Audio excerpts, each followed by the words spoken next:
says One. live. But why are you counting? It says live. We are live. Okay, but were we live when you started? Because it says live on my side. So does it? No. We were not. That was, you were live with me, but not live with everybody else. Oh. But we are now. We are now. Oh, let me put the on-screen thing. CNMF8. What the hell is that? Working. Show. Oh, okay. There we go. It's pretty cool. We got one viewer. All right. Hooray for you. You're number one. That's right. Forever. The rest of your life. You're number one. You're number one. You're number one. You're number one.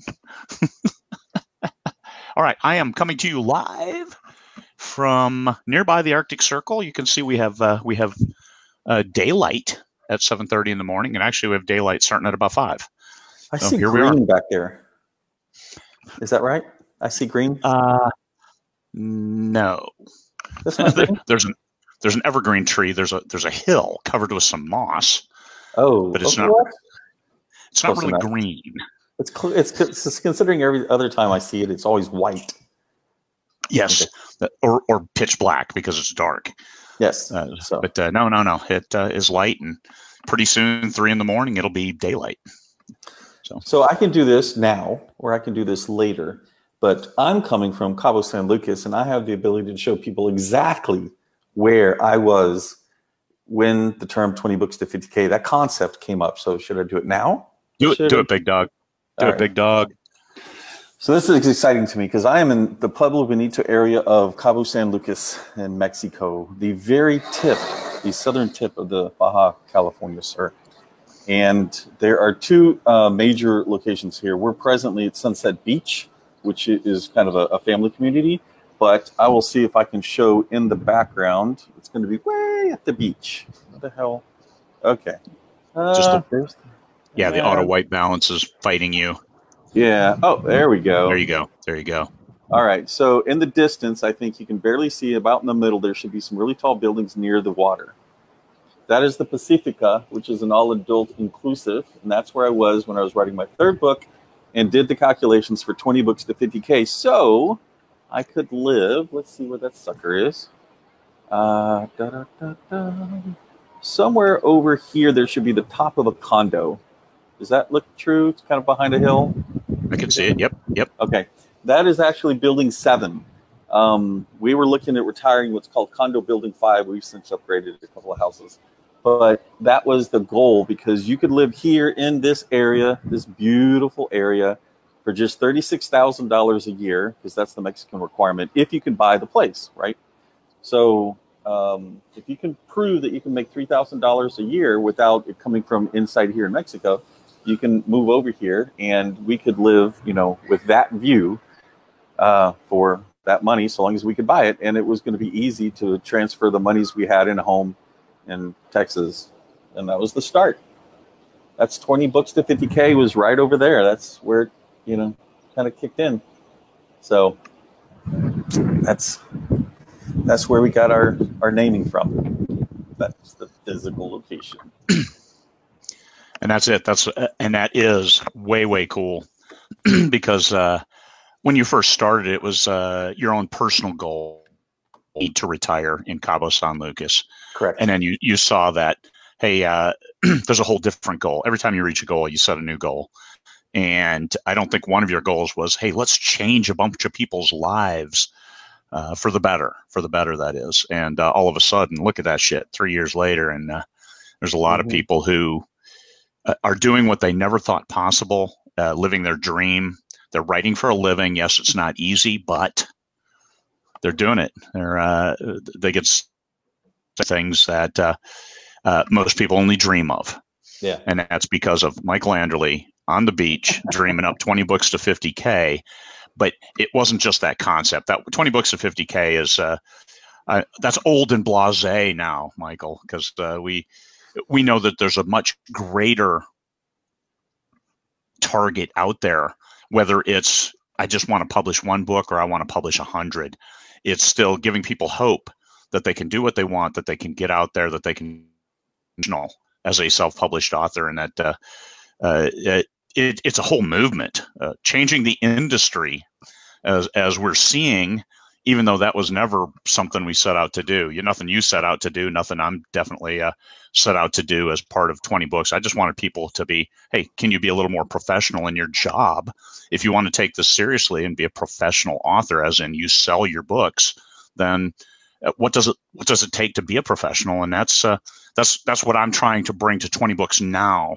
I mean, 2 years we raved, we launched books with high fives, and now it's like, okay, we've launched this book. What next? How do we deal with that book from 2 years ago and make some more money?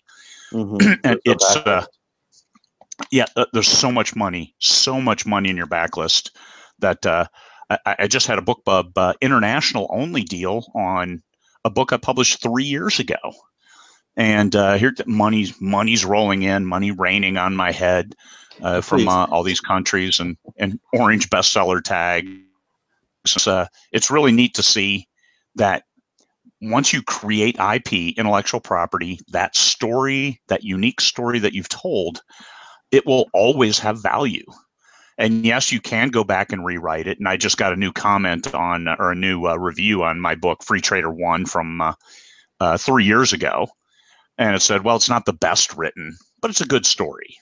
And I'm like, I'll go with that. That's okay. Just understand it's first in a list of a growing list of books. I think I was off the screen there because my list of books is massive. Yes. Be careful about your list of books length. Well, we'll discuss that later. So congratulations. Yes, you strong-armed me, and my let me see where we are.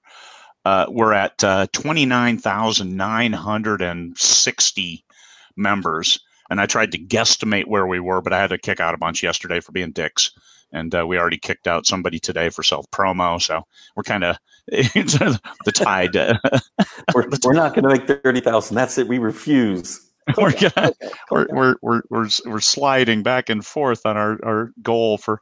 But I've given away 423 copies of Become a Successful Indie Author already this morning because I made it free this weekend because I guesstimated that, hey, this weekend we're going to hit 30,000. And even if we don't, we're close enough that there it is. Stop by, pick up a copy of that book. I wrote it as part of this group to help answer questions, and that was it. And I used revenue from that to pay for lunches. So as Heinlein said, there ain't no such thing as a free lunch. Anyway, what do you say, Michael? There is. Speaking of lunches, don't you have something to talk about related to our event? Oh yeah, we have 40 signups, 40. So because they'll fit 47 in that cool room at the local peasant in Woodland Hills, and thanks to our member Maggie, whose husband owns those 2 restaurants, and offered that back room. So 47 people sitting down, or maybe 67 people, I think she said, sitting down. It's a pretty big room, and we'll have that all to ourselves. Whereas Fridays, we were going to have a section off and really weren't going to be able to talk besides whoever's next to you. But now we'll be able to speak and have more of a group a get together. Oh, sorry. I mean, that's not a Marine. You can't. It's just terms that I use. Anyway, we'll have lunch, and I'm just looking at the menu, and we'll get 3 different entrees. So I'm trying to work a little bit towards something beef, something chicken, and something shrimp, I think was the other one. Yeah. And some of the other choices, I'm like, and we need French fries for Michael if nobody else. Yes. So sorry, folks, but I'm very simple in my desires: meat, potatoes, meat. Do not screw up my potatoes with a bunch of other crap in them. So we'll work that all out, and we'll have a nice menu, and it's on Michael and I and me. Use correct grammar.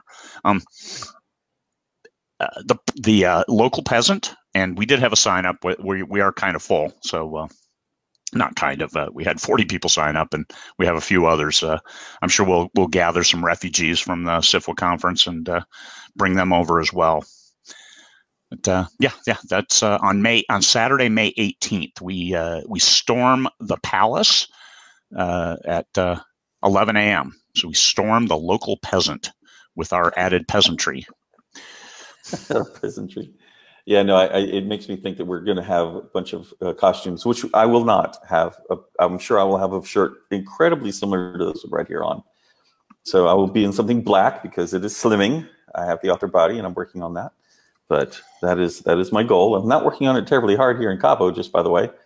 Apparently, they are injecting Coca-Cola in me every single time I eat. I don't know what the hell's going on, but it is a pleasant diversion for my lack of Coke I've had since you, Martelle, screwed up my dietary life since London. Fucker. Yep. For all of our health. So, of course, I had a battle with gout for the last week because of being so damn healthy, eating too much. You need pork. more water. I think it's popcorn, because we had this whole discussion. I know we're going completely off topic, which the hell's our topic's networking. Yeah. So, but the small one is, so you were bitching and complaining last week about the fact that you had popcorn and you had gained a couple of pounds due to popcorn. So I just happened to ask the question, where'd the popcorn come in? Expecting that somehow it was your lovely wife that had played the shenanigans on you, only to find out you had gone to the local warehouse and bought a fucking bag of popcorn. And I'm like, really? You did this to yourself, and therefore you had to eat it all in a mass effort to get it out of the house. It was like one of those 50-pound rice bags filled with popcorn. And not just popcorn, man. It was like the mixed cheese popcorn and caramel corn and fucking, yeah. so much salt, so much sugar, so much bad. But I took 3 days to eat it. It took 3 days to eat a 50-pound bag of popcorn. So we celebrate our goof ups as well. As you can tell, if you've been paying attention to us at all, are similar to how we try to run our business, which is we compete against ourselves, not against other people. That's the healthiest way to try to maintain that.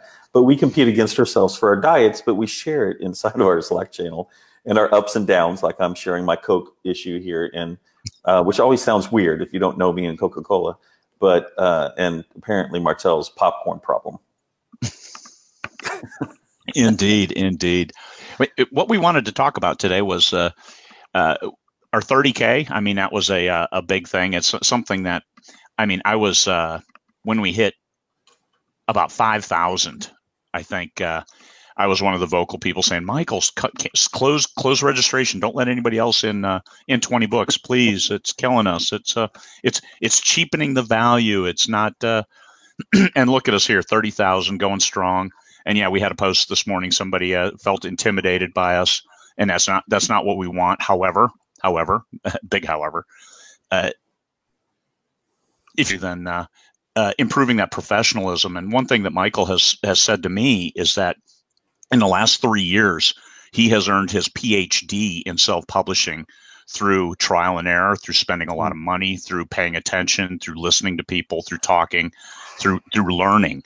And it's hard learning, because if you get something wrong, it's 30 grand that you just lost and got nothing for it, or 20 grand, or I mean, some of these mistakes can be very expensive, and then some of the wins can be hugely profitable. And making sure that you get more of those and fewer of the non-profitable ones, shall we say, graciously. But that's so. As 20 Books of 50K has evolved and grown, we are trying to improve the professionalism of the whole group in such a way that if somebody comes in and asks a question, and if you can answer it in the comment with "I know," right, it's a drama post, and it doesn't help anybody. Yes, sometimes it's nice to vent, but with 30,000 members, we can't have people coming in and venting on stuff that is preventable, or stuff that may have a lot of complex moving parts. We can't run the group by memes, because that's not this is a complex and difficult business. You have to knuckle under. You have to do the hard work. I've worked hours a week for 3.5 years now. So I am putting in the hard work and trying to get more of the right things done. And a lot of that for me is writing the books myself. So this morning, I think I've already got 1,500 words down. despite the half hour it took me to reboot my computer twice so I could do this video. So it worked. But and how long ago did you walk away with a computer that could probably have solved that problem? How many months ago was that? Michael 2 months ago. I worked an extra computer that he had, which is not a Mac. So of course it's probably a better computer. And I have it sitting right here. I haven't cloned my old one yet, which is going on 5 years old, and so it glitches a little bit here and there. And even though it's got Windows 10, it's running pretty smoothly, but it's just older. So yes, I need to clone over and do that new one, and I'll do that this week. So next weekend we don't have a half-hour reboot and then cross our fingers and hope everything works like it's supposed to. Little video. So in regards to the networking part and certainly some of the other aspects, I mean, yes, we did. And, having to do those first few times where I had to shut down people that were doing effectively a just kind of generic way to go sort of post was hard. I've had conversations with people offline where I had to call them and say, this is the why I didn't do that, or I didn't allow that. And it had everything to do with growth. And just recognizing that, as we continued on, the reason I didn't want to personally stop 5,000 people was, what if that one mom who needed $200 to make some money to get Infamil, what if she was 5,012? Yeah. That was never my original goal. My goal wasn't to help make 50 millionaires, or we might end up doing that. My goal is to help 50 million people, so to speak, not quite that many, but make quite a few people be able to make their month easier because of their ability to write a book. So that was kind of their words have value. Just show people that their words can have value.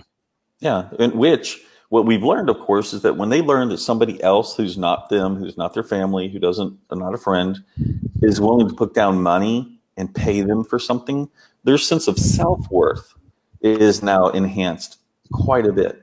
And so effectively, we're also helping from a mental perspective.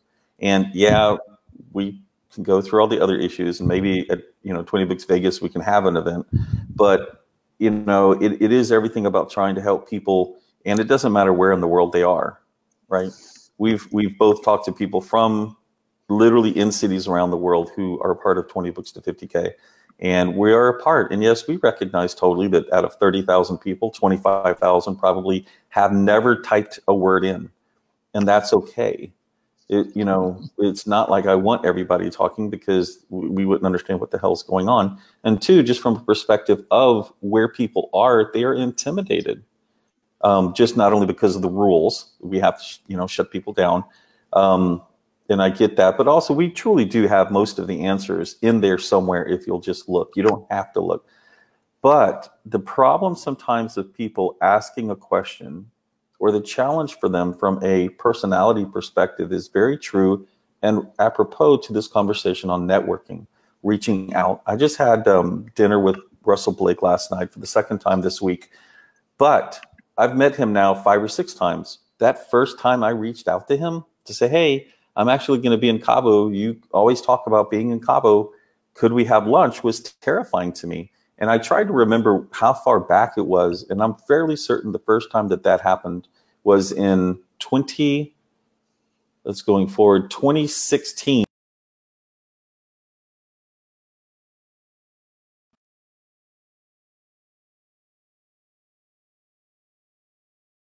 See the stuff going back and forth. So, hey, you are back. What the hell happened, man? Oh, no, it kicked me off. Oh, and now I can hear myself again. Fuck. All right. So it was in 2016. I was making 6 figures, and I was still intimidated to reach out to anybody and say, hey, would you meet me for lunch?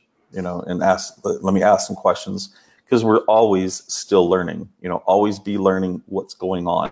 And Craig, you talked about that a little bit earlier, but through networking, you will get a much better sense of what's the pulse, because the more success you have, the less time you should be on social media. So, you'll need to step back, and it's those people that you're talking with where they'll bring up something. I was mentioning something to a friend of ours that has a publishing company and over 1,000 books, and they've been in it 10 years. And I said, hey, have you ever heard of Quaya? And he's like, who? It's QWAYA. It is a Facebook advertising platform, and it helps you manage your Facebook advertising.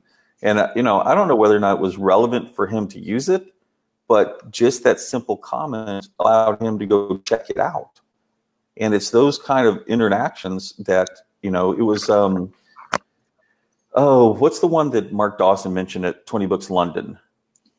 The website. Do you remember? Yeah, it was, Yeah, I do not. Okay. But I mean, if it comes to me, I will. But it was an Amazon review. So it reviewed your Amazon ads, so quickly jumped on that. And for him at the time, it kind of felt like an afterthought. It wasn't on anything he had put up on the screen or anything, but he just said, oh, yeah, we use this one. Prestozon, Prestozon, Prestozon. And I'm like, wait, what was that? He goes, oh, yeah, it's, so just being around and talking to people can provide tools which allow you to move your company forward. We use a lot of tools. We use a lot of messaging software to allow us to run an international business, multiple seven-figure international business without an office, and you can too. If I'd like some time to put a little pin in a map of where is everyone, because we have people now in China through agreements there to agent our books. We have people in Australia. Do we have New Zealand? Transylvania, one of my favorites. South Africa, England, of course. America, Canada, Mexico. Just kind of, and South America. Just placing just the little bits and pieces. We will have multiple countries, so we are arguably a international company. And how many people do you pay each month in various ways, whether it's covers, editing? Well, we have a list of probably 35 to 40 for collaboration income alone. And then you tack on another 20 probably for different varying reasons for editing and artists and miscellaneous, stuff. So it's quite big. I mean, we easily like 20, 25 people that I pay each month as well. Yeah. And that's, something that we mentioned some time ago. Think about how you help the other industries as well. We as a group pay a lot of people, and a lot of those people came from TradPub, where they've had to redo their work. The one thing I would say is pay attention to the history of TradPub. Where they've been, we're going. And maybe we have options they didn't, the internet, social media, but it is true. And every time, the more I learn about where TradPub is, the more I can see where, it's affected us one way or the other. There's a reason for it. And part of it, obviously, is perhaps greed. There's a misunderstanding as we, the creators who built the company in the first place, who appreciate authors, and the next generation of business people who come in who just look at it as a product, and they're just worried about how do we jigger the bottom line so that the stock moves up. Everything is just a chess piece to them. They don't understand the humanity that's involved, and so we have to be on guard that doesn't happen to our generation that goes forward. Yeah, don't start minimizing the authors, the talent as it may be. Because at such a point, TradPub had such a large overhead, such as the administrative costs, their Fifth Avenue offices and things like that, that all of a sudden now the $1 million advances or $100,000 advances for very, very well-known authors. And then somebody trying to get into TradPub, hey, there you go, you got a contract, here's your 20 grand. For a book a year or a book every 2 years. And it might even be less than that. Yeah. Yeah. The typical average, I think, is $3,000 to $5,000 right now. And that's how they get people on the hook. And then they own their IP because those contracts are pretty oppressive, shall I say. Yeah. We'll go with aggressive. Aggressive. Yes. So there's your 3 contract and your TradPub, but as Mark Dawson said, TradPub is the new vanity because you still need to have your day job. You're not going to be able to make enough money. Whereas a self-pub, if you made $1,000 last month, there's nothing to say you can't make $10,000 this month. Whereas if you're trad, you are really constrained in regards to how much you can make. You might earn out your royalties, but then you have a huge winner. You might see that extra money in a year, as opposed to 2 months for us. Yeah. So Yeah. it's different. And that, yes, they can get your book in front of other audiences that you can't find. But being in control of your career is one of the most important things that we find in self-publishing. But let me ask you a hard question, Michael. For people just starting out who are writing their first book, what does networking look like for them? It's truly the sky's the limit, and the reason for that is people who it's sometimes misunderstood that the person who is the one who knows it all, so to speak, the consultant level, is often just the person who knows more than you. So it's not that you have to only go to, in some cases, I'm limited on who I can ask questions of. And, I might not want to ask that question because, great, who's this guy? I suffer through the same mental gymnastics that a lot of people do. But I can at least reach out to Mark Dawson, or I can reach out to you, or I can reach out to, Russell Blake and ask them some of these questions. I reached out to Hugh Howey one time, who did respond to me, but I'm sure he didn't know me from Adam. And then, and AJ Riddle responded to my answer one time, but, that took a lot of push on my side to do it. And there's no, you just have to get through it. There was an article I read last week that said, and it had to do with students who were reaching out to big people and saying, can I interview billionaires? And the comment from the author was, it is easier to go after the biggest of big because they're the ones who everyone is afraid to ask. And they're usually the ones the most willing and have the time to do some of this stuff. And so, go for it. Ask them. There's somebody who's been there 6 months.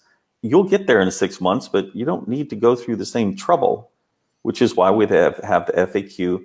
And the other aspect of this is also it changes. What was real and working 2 years ago doesn't always work now, or it's changing, or whatever the case is. And so, we've had our own duds.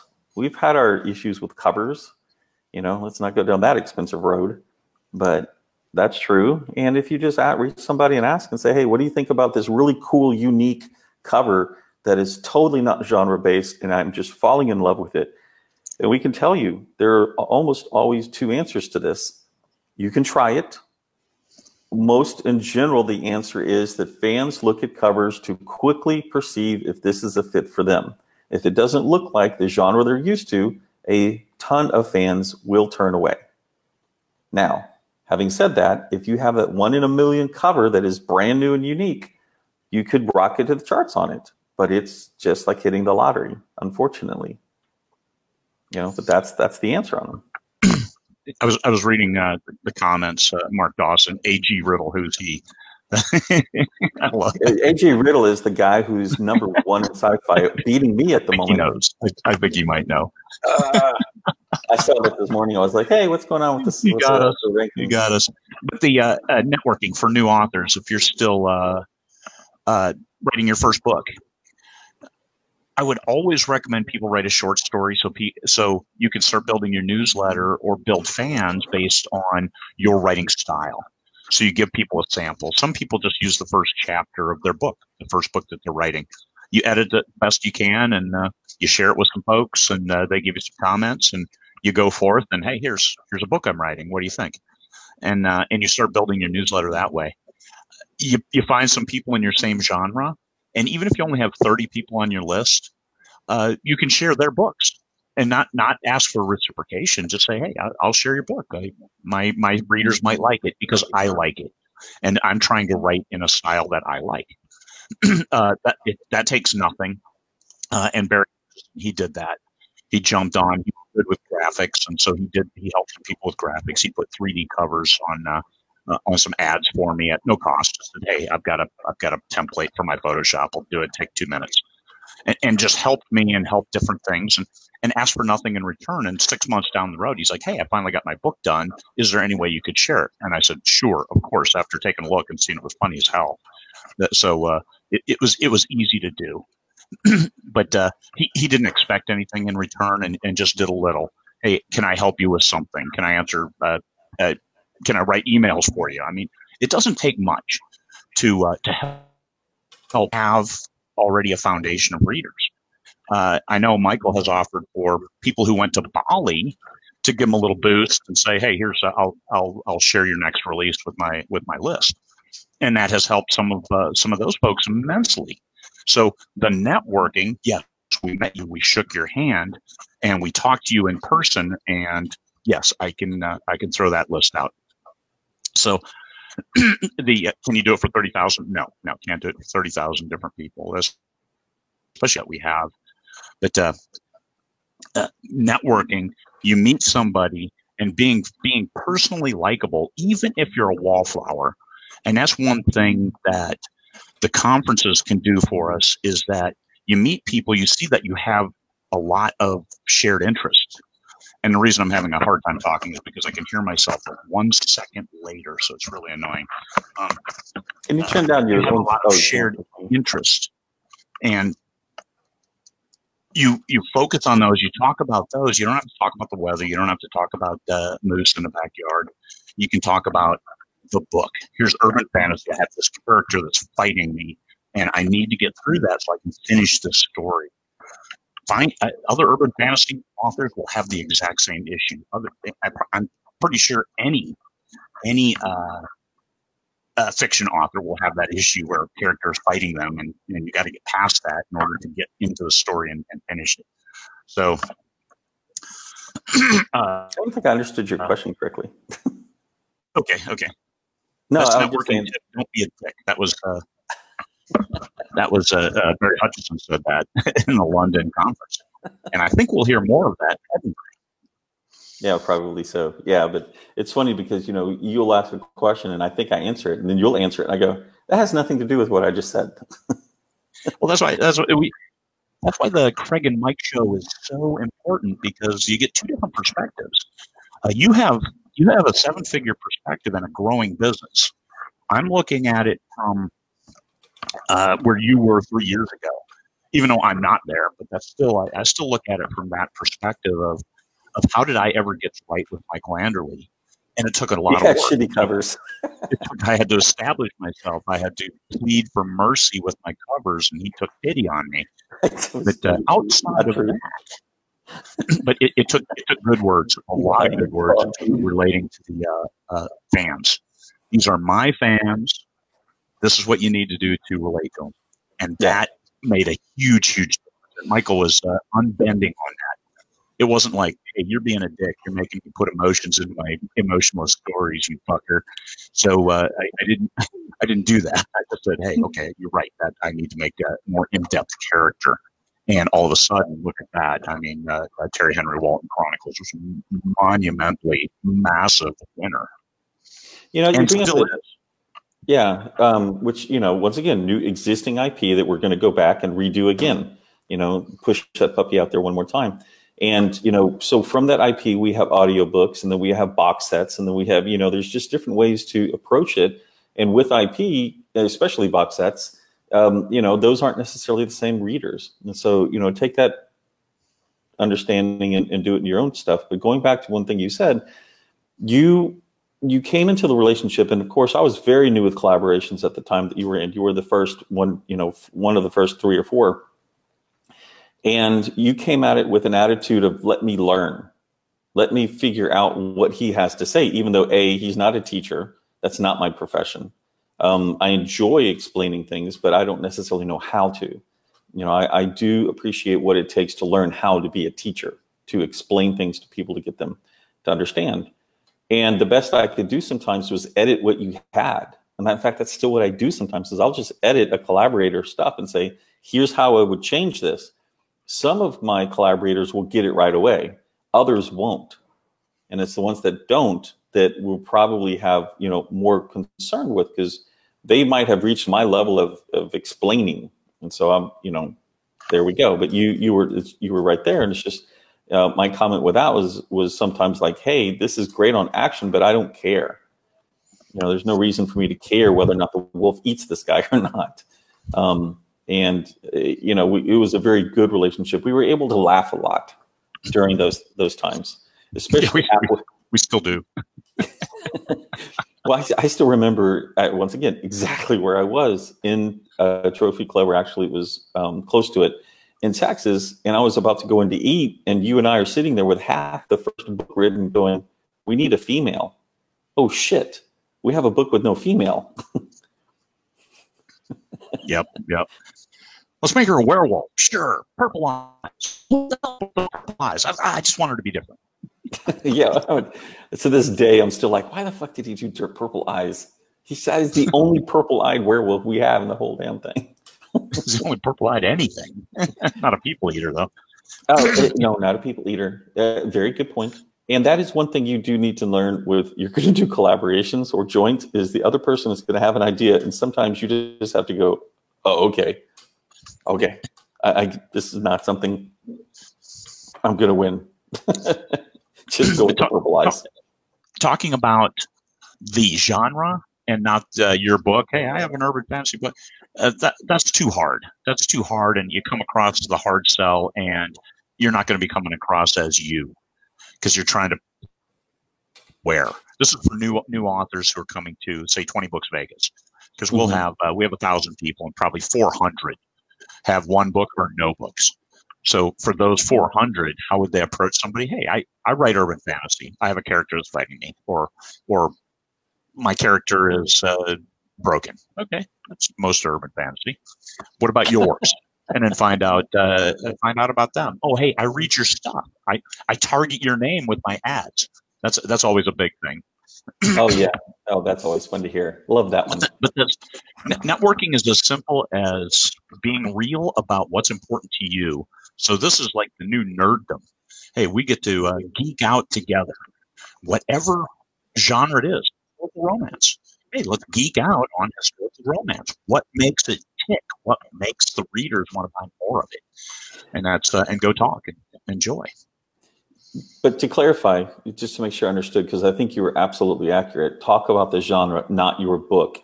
How many times have you been into a conversation where the next thing you know, they want to pull you into a 15-minute conversation on every nuance of their characters and their travel through their book? And I'm like, no, this isn't helping anyone except you get this out. Yeah. Which is supposed to be with your fans. And that's what I put on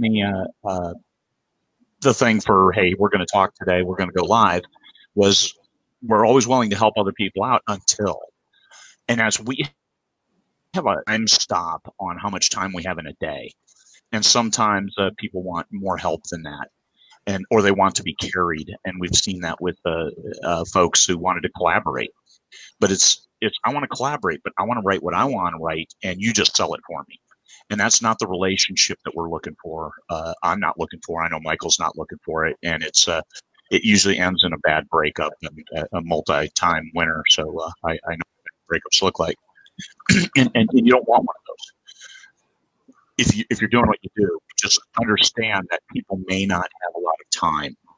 So when you approach a Michael Anderle, keep your questions short and look for exactly just one thing, just one little thing, and then compliment him on Bethany Ann and the success he's had, because everybody loves to see that. Hey, you read my book. I don't care who you are. You're a reader now. All of a sudden, I'm a fan of you, and I appreciate the fact that you know who, and that I have a cat named G-War, and he's an asshole, and you understand that. So okay, just to clarify, G-War, G-W-A-R, Gwar? Well, Golden Warrior. Okay, so not having anything to do with the heavy metal band. No, but he is hard rock, hard as woodpecker lips. You just can't imagine, and heavily scarred because of damn ravens. Okay, just checking, just curious. Okay, yeah. Okay. All right. So, but yeah, reach out. There are a lot of people. I think I've heard it recently on one of the other podcasts. Maybe it was Mark's SPF and those guys that we're talking about. Just, reach out to people, ask, test. Don't be as scared as you need to be, because frankly, most of us are in fact scarred, and so we actually respond quite well. I believe there are going to be stickers this year at the event to actually have people that might say something, ask me about urban fantasy, ask me about sci-fi. I'll say, ask me about most everything except romance and mystery thriller. So if it's those two, probably gonna have to ask somebody else. Ask me what not to do in romance. Yeah, we could get that sticker for you. Yeah, I can tell you a whole bunch of reasons of things not to do in romance. Still plan on beating that one, but I'm going to wait until I have a year's worth of time to play with that. It'll be funny later. Yeah, we'll laugh later. We'll cry now. We'll laugh later. Speaking of one of those $20,000 or $30,000 fuck ups, for networking, let's talk about what various levels. Like you go to London Book Fair, you go to the Frankfurt Book Festival. At what level in your career are those of value to be like a presenter? A presenter? Like I don't present. I go there to do other things. But the reason that I chose to do that relatively early in our business, so early, age, but we were making the money to be able to afford it because they're not cheap unless you happen to live near one. So if you happen to be near New York or London, Frankfurt, or which means pretty much anywhere in Europe, and Beijing, which is damn near nowhere, then go for it. But part of it is because the maturity of our industry is still there. We like to think that the indie side is the new hotness. We like to please, but there's so much that is going on. Some things that you're going to learn as to the why, like holy crap, they really are in fact trying to teach ways to keep the IP. How to, you learn this at some of these cons and it's just stupid. But a lot of the other stuff is, there's, the name escapes me, but there's a magazine in Europe right now. And what they do is they purchase what they call, the remainders. So 20,000 books are printed, 16,000 are sold. They'll get the remainders at 10 cents, 20 cents, if you will, right? They'll get them really cheap. Anyway. So that goes to their warehouse, and they have a magazine subscription of 750,000 that they push out. And I asked them, I said, they don't have a large sci-fi group in it, but I said, I'm totally willing to print from scratch 500 books. And for us, that cost will be like $1,800 and give them to you to sell. And his mind was kind of blown. He wasn't exactly sure how this would work for me. And I said, because I pay $25 to get 2 to 3 people to buy my book on Facebook. I'm pretty sure that if I give you 8 books, out of those 8, 3 or 4 or 5 are going to want book 2, book 3, book 4, and they will come to me at 21. I'm going to make the money back. But it was a completely new paradigm where they are working in the past with remainders. I'm looking at it as a marketing opportunity that I'm going to spend the money anyway. So I'll just move money out of Facebook over to printing these books and deliver it to them if they would sell it for me. And it's like, hey, if I get a little bit of money for it, great. But if not, I don't care. Or I'm like, hey, if it blows your mind, then how about buying them from me at 30 cents a piece? I don't care.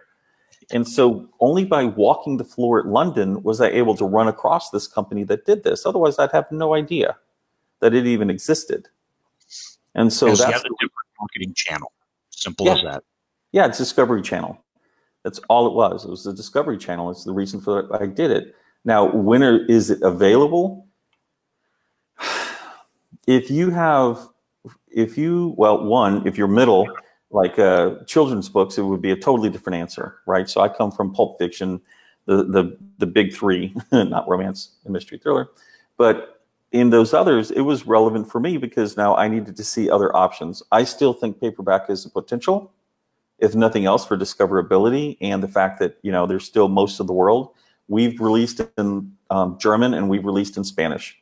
So the German books are doing very well. Germany is a high ebook adoption rate comparative to other countries in the world.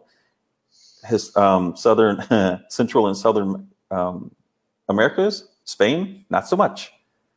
We are now figuring out that even though we've translated 3 of our books and we're going into it, we're going to have to do a much larger, more in-depth effort to sell these books.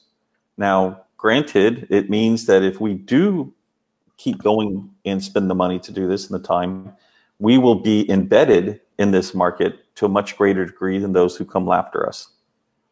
Are we willing to do it? And the answer is yes, but it's like, well, it's kind of depressing because Germany just took off. It comes at a cost. Yep.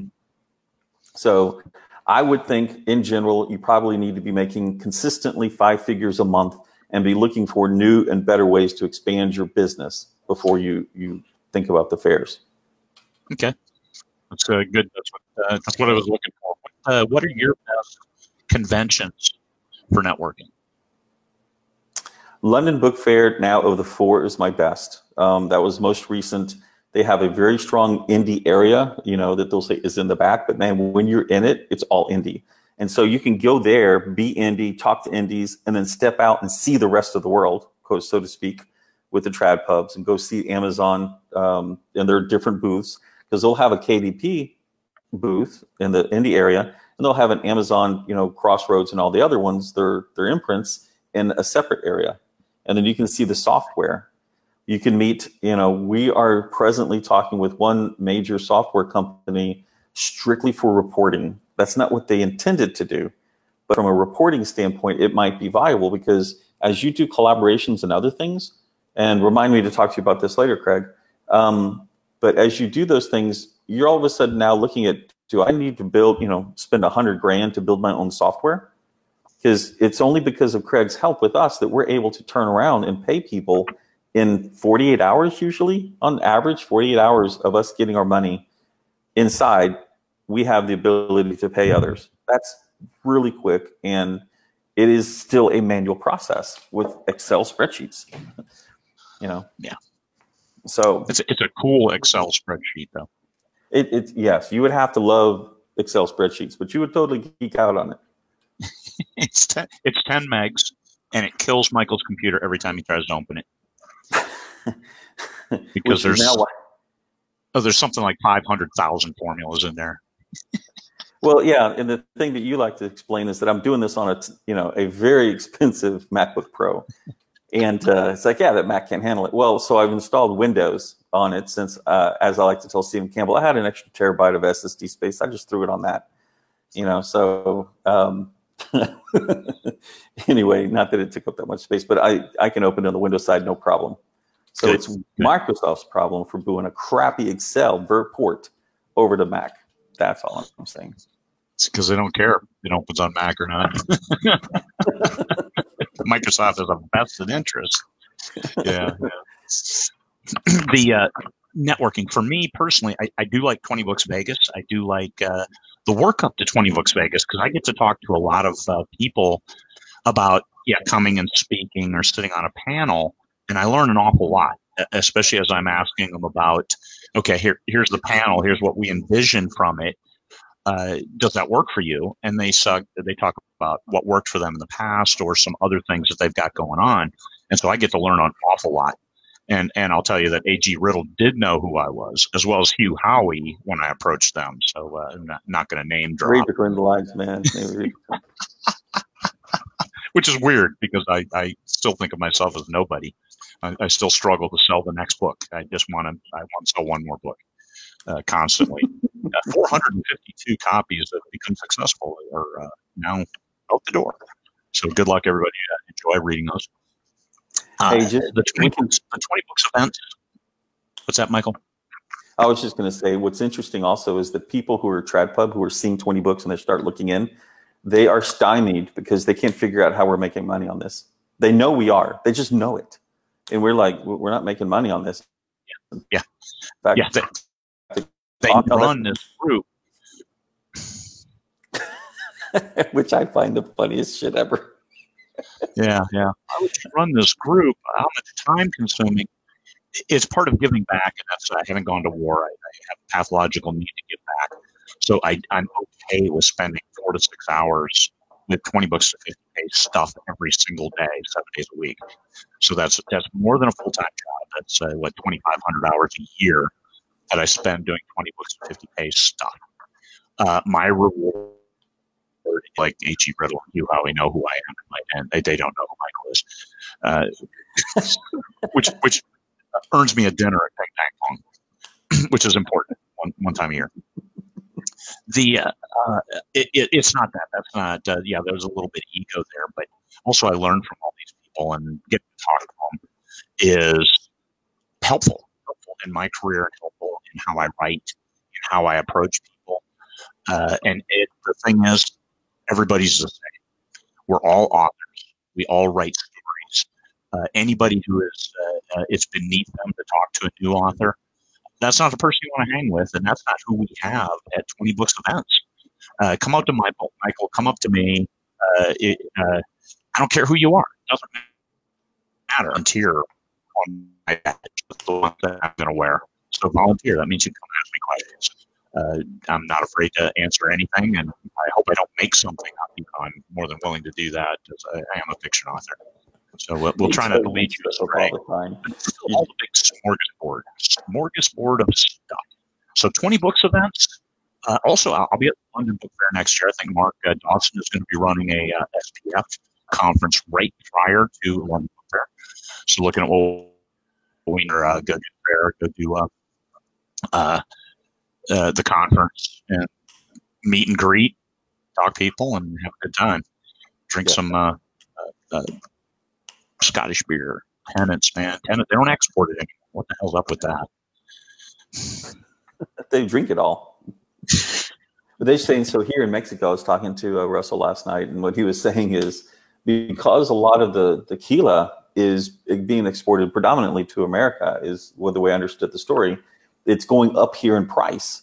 So it's like they could, they're just exporting the crap out of it. And so, I'm just figuring they decided to keep it at home and just drink it.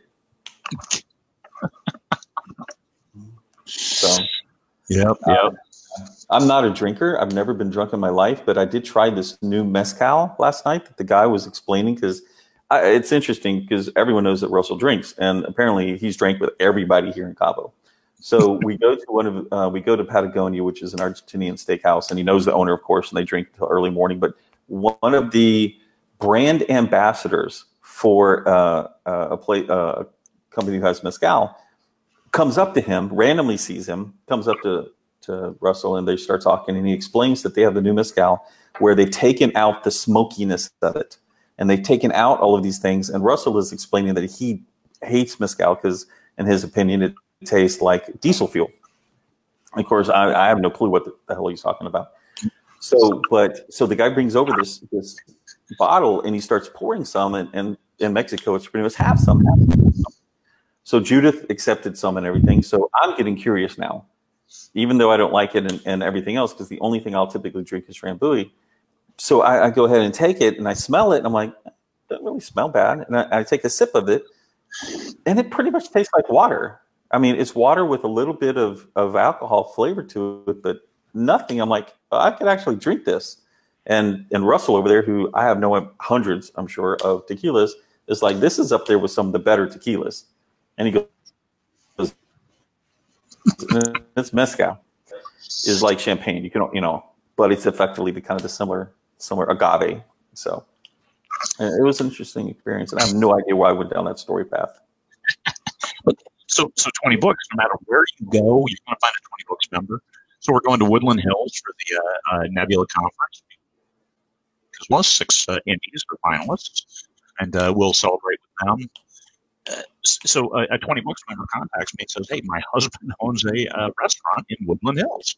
After we've already tried to get with the Fridays and snag some space. And she says, oh, there's a room for 67 people sitting down. I'm like, oh, okay, yeah, we'll do that. And prices are comparable, and we didn't really care about that part. We care that it's a good environment for our folks. Yeah. So that, hey, we're going to Burbank. It's not Burbank. It's Woodland Hills. Oh my God, end of life. You can't call it Burbank. Oh my God, that's 7 miles away. Yeah, exactly. Oh my gosh, I do it with Judith all the time when it's like, oh, it's Hollywood. It's not Hollywood. It's West Hollywood. What the hell's the difference? A few feet? Oh no. No, it's very important. I'll call something Los Angeles, and that's not Los Angeles. It's actually such and such. I'm like, the hell cares? Yeah. Los Angeles is like 10,000 times the size of Alaska. And square miles is all, as opposed to Alaska, which is 636,000 square miles. And no people. 750,000 people. So it's like one person per square mile. Yeah, that's because it's an idiot's choice to go up there and live in the cold night or the roughly mostly cold day. Yeah. You know, but the quantity, I think we've talked about this before, but the ratio of politicians to people, to quote normal people, is very low. So you don't have to worry about too many politicians up there. No. They don't have to worry about that, or other people as well. Yeah. So things that are other things that are happening. I didn't take a look to see. You know, this week I was trying to decompress more. So not that I got a lot of it, but just decompressing and seeing where things are going in general. Our sales are still strong. A little weak. We've noticed that Amazon has been promoting their people on weekends. You know, generally you're going to see that it's going to be harder to promote on the first, right at the very end of the month, but the first, second, third, especially the beginning of the month, Amazon pushes their shit ton of imprint books out there, and you'll see your book numbers go down, even though your income might not be affected that much. Your ranking will go down significantly because of the imprints. They do this every 7 days. So because it happened on a weekend, every weekend I'm seeing all of our stuff depressed because it goes on. And so week 2, it's still, you know, pretty strong because people who didn't see the stuff on the first week now get it. But by week 3, you know, their push is not that hard. So I've noticed that one of the guys they had in sci-fi that came out of the gate #1 in sci-fi. Last week was still sci-fi during the weekend. This time he's actually beneath AJ Riddle and myself. So these are starting to decline. And then, you know, starting in May 1st, they're going to kick it in again. And you'll see this happen every single time. It used to be 2 years ago, that the imprints would do 1 email a month. And I have no idea, but we were talking about it. And it's like, oh, why would you go with an Amazon imprint? They only do it 1 time a month. You only get 1 little boost. Like 2 months later, all of a sudden the whole month just get wiped out with Amazon refails. We're like, yeah. I hope they just decided to do that. It had nothing to do with us saying something. As long as it doesn't affect revenue, because those are people who wouldn't necessarily buy it anyway. And that's the folks that TradPub targets, the people who read 1 to 2 books a year market pretty well cornered. And that's why it's so hard to break into people who only read the new Tom Clancy book when it comes out. I mean, he's dead. They're producing new books at a fairly regular rate, but not fast. So those folks, that's a different readership. If you can break in, that's great, but that's more like a word of mouth. Hey, you love this. You'd like this. I'm reading these other books because now I'm retired and I have lots of time. And so it's always important to write the best book you can and variety of books behind it. So I am a big fan of series, although I'm working on standalone as well. The Green Door of Fate, which we were looking at a cover for a different series, but I like the cover so much, I'm like, let's tweak it this way, and I'll write a book to that cover. And because I love The Moon is a Harsh Mistress and stories like that have their one thing, and then that's the book. And there's no follow-on.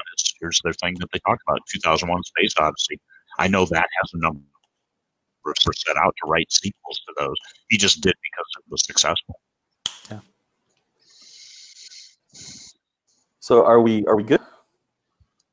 Hey, look at this. We've been on for an hour. Holy cow. We talked about a lot of stuff, but networking. There's really some simple premises. When you're starting out, for 90% of the players, the most important thing is be real, be genuine, don't be a dick. Try to help if you can. And promote yourself. Self-promotion is best when not done by yourself. So don't meet Michael Anderle and say, hey, Mike, can you sell my urban fantasy book for me? That's not going to go over well. And you will feel bad, too. But just talk to him. Read one of his. Read one of Martha Carter's books and say, hey, yeah, I like that. I like how you did this. How did this work with the fans? And be more than happy to talk about that. So, yes, it did. No, it didn't. Talk to Michael about talking about his foray and a lot. He loves talking about romance. There's nothing he loves more. So anytime you see him, make sure you bring up romance. Michael's Bethany answer is something that you probably should don't even bring up the romance thing that I talked about while he was offline. Which means everybody's going to bring up the romance thing. And you know it. But just be genuine. We're talking about books. We're talking about our stuff. We don't need to make small talk and ourselves besides that we're just good people and we have a shared interest. That is your key to success, and that will get you another look. Have a business card. Hey, here's my business card. Hey, if you're looking for somebody, urban fantasy piece. And that's all it takes, is we leave with a few business cards, and as we're looking for things, hey, man, I've got this idea on a urban fantasy, or the fans are looking for this, which is what Michael contacted me about. Hey, post-apocalyptic, the fans need this, and I know this guy. Everybody likes to know a guy. Yeah. Yeah, because you never know when that guy or girl is going to be needed. It might be soon. It's like I have done this. It's like, I'm sorry, we don't have anything right now, but I'll certainly keep it. 2 weeks is that I need this. But that's understand its work. A lot of people have come on board with LMBPN and are no longer on board because they couldn't keep up with, and it wasn't necessarily the pace, but it was just the grindstone or the adjustments. If you come on board with somebody, come on to learn. Even if you may be a great author, still come on to learn. No matter where you are in your journey, there's somebody. Everybody knows something that you don't know, and strive to learn that one thing. And that's the great thing about the conferences in Vegas. You'll see that. You see a lot of conversations. Hey, I'm from L.A. Oh, Christ, you called it L.A. I mean, throwdowns over whether it's L.A. or Burbank or John Wayne. I don't know. It depends which airport you fly into. The thing that we don't have to do small talk. That's the bane of existence for introverts, is coming to a place with a bunch of people and you don't know anybody, but you do. You see people comment. Look for their names on their badges. Look for the other things. People might have a unicorn pin on their black and gold lanyard. Things like, look for those and talk to them. Yep. And your covers, sometimes I'll recognize you by your covers, not your name or your anything else. I'm like, oh, I know these sets of books. It's all of us fighting together to go forward. It's not any of us fighting against each other. That's one thing that 20 books to 50K. We're not in competition. Compatriots, not competitors. We're all peers here. Book. Everybody wants to sell one more copy of their book, and that's what we do. So, professionalism as part of 20 books to 50K. Professionalism is part of your brand. So maybe brand is one thing we talk about next week if you're available. We probably should get Judith on that one at some level, but sure. Because branding is important. Yeah. It's important to be consistent over time, because you set up LMBPN right away and have been consistent with that, but LMBPN has grown. Some of your books are Michael Anderle Productions now, which is a fairly new construct, but it explains, here's what this is. This is my IP, my story, and we're telling it. As opposed to, I wrote this book in this way to do this thing, like your Bavarian Gambit series. It's in order to expand. What does that look like? And you built LMBPN in a way that you could expand and pursue as to bring other people on board. Yeah. Looking good. I mean, networking, we can drop, or somebody, if you want to drop a comment in the actual 20 Books group so that people can ask questions just on that topic of networking, if there's still some specific questions that we can answer. But a lot of it has to do with you just saying, okay, I'm willing to figure out how. And maybe I only do it a couple of times at 20 Books or whatever, or I sit in and just say, hey, can I listen when 3 or 4 people, when people are up around me, I'll notice that there's a second tier of people behind the first and say, hey, can we open up this group so that, more people can listen? Because that's really kind of all it is. Sometimes it's just being included and you're with your tribe. And when you're with your tribe, the networking is a hell of a lot easier than if you're just sitting at some dinner somewhere trying to talk to people you have no clue what they know about. So yeah. Well, and on your brand, I noticed in my last book, because I buy all of them to come out and take a look and just make sure my notes are all looking good and stuff like that. And I noticed it said Michael Anderle Production. Oh, geez, okay. You didn't used to use that on my books, but now for consistency, it's there. That's good. We'll have to talk to Steve about that. And I'm like, oh, okay. And it's fine because it goes to the brand. And I have no problem being part of the Michael Anderle production. It must be you're talking on the cover page up front. Yeah. Yeah, that's a templated item.